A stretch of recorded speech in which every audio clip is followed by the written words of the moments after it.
میں نے کہا جناب سعد رضوی صاحب نے اگر یہ حکم دیا ہے تو آپ انہیں لے آئیے، وہ یہاں پہ آ کے اعلان فرما دیں گے، ہم جناب اپنے گھروں کو چلے جائیں گے۔ باقی سادہ کاغذ پہ سائن لے کے اوپر تحریف کرنی، اپنی مرضی کی بدماشیاں لکھنی، ایک بات یاد رکھنا، میں دوپہر کو بھی اس کا جواب دے چکا ہوں کہ حراست میں لیا گیا بیان وہ تو مجھے عمران خان آوے کرنے کے لیے دے دیں، وہ خود کہے گا کہ میں راہ کا ایجنٹ ہوں، آپ جو مرضی کہیں، میں اس کو کہلا دوں گا، کہے گا میں نیازی نہیں ہوں جی، میں نیازی نہیں، میں شیخی ہوں، وہ کچھ اور کہنا شروع کر دے گا۔ آپ مجھے جناب شیخ رشید صاحب دے دیں، وہ کہے گا میں شیخ نہیں، میں گراسی ہوں۔ یہ کیا بات ہے؟ آپ جبر و تشدد سے بیان لینے کی بجائے ہمت ہے تو آئیے ہمارے ساتھ بات کیجئے۔ ہم جناب کل بھی آپ سے تھا، آپ کو ہم سے ڈر لگتا ہے کہ بھائی لبیک والے بڑے گاٹے میں بڑی سخت گل کرتے ہیں، تو ہمارے مذاکراتی کمیٹی کے ممبر علامہ غلام آباد صاحب فیضی بیٹھے ہیں، کسی ٹیلی ویژن چینل سے اوپر لائیو آپ بھی آ جائیے، ہم جناب اعلیٰ ہمارے ممبر مذاکراتی ٹیم آپ سے بات کرتے ہیں تاکہ دنیا کے سامنے واضح ہو جائے کہ سچ کیا ہے اور جھوٹ کیا ہے۔ لہذا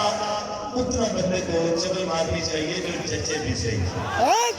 تھوڑی بہت بندہ کو بیلنس کرتا ہے، لیکن یہ تو کوئی بات نہ ہوئی نا کہ بندہ کوئی اس طرح کی عجیب سی بات کرے کہ جو عقل سے بھی بالاتر ہو،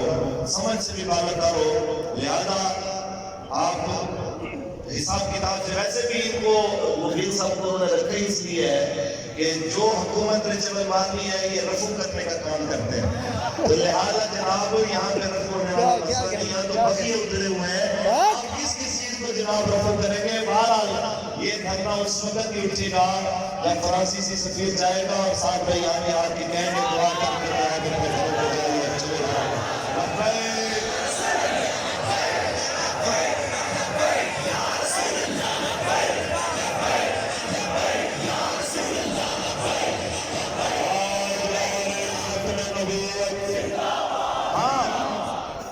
اس کے ساتھ ایک اور بات، رہی بات سیکیورٹی اداروں سے تعاون کرنے کی، تو ہم بالکل تعاون کرنے کو تیار ہیں۔ میں نے پہلے کہا ہے وہ ہمارے بھائی ہیں، کچھ ہمارے بچے ہیں، تو وہ ہمارے ساتھ بات کریں گے، بیٹھ کے مطلب بات کرتا ہے طریقے سے۔ یہ کوئی بات تھوڑی ہے کہ آپ گھروں میں جائیں، سامان اٹھا لیں، چوریاں کریں، ڈکیتیاں کریں، بندے جناب اعلیٰ بندے اٹھائے اور کہیں سے اگر کارکن نہ ملے تو پھر وہاں سے خواتین اور بچوں کو دودھ پیتے بچوں کو بھی آپ اٹھا کے حوالات میں بند کرتے ہیں، تو یہ طریقہ کار ہے، یہ تعاون کریں۔ تو میں بس اتنا کہنا چاہتا ہوں کہ خدا کی خوف کرے، حکمرانوں اپنے مفادات کی خاطر اداروں کو تباہ نہ کرو۔ پاکستان اللہ کا انعام ہے،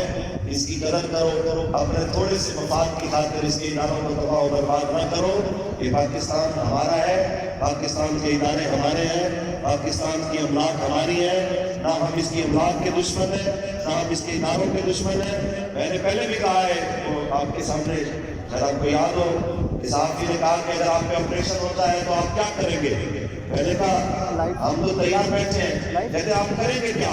میں نے کہا یہ نہیں ہے کہ وہ بندوق لے کے آئیں گے تو ہم بھی بندوق اٹھائیں گے۔ بھائی بات اتنی ہے، ہم نہ مسلح جدوجہد ہم نے شروع کی اپنے ملک میں، نہ ہم نے بندوق اٹھائی،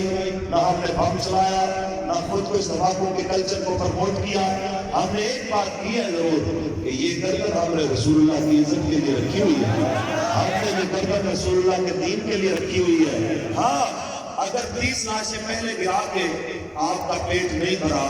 آپ کے جناب اعلیٰ مزید خون دیکھنے کا ارادہ ہے تو ہم آپ کو 3,000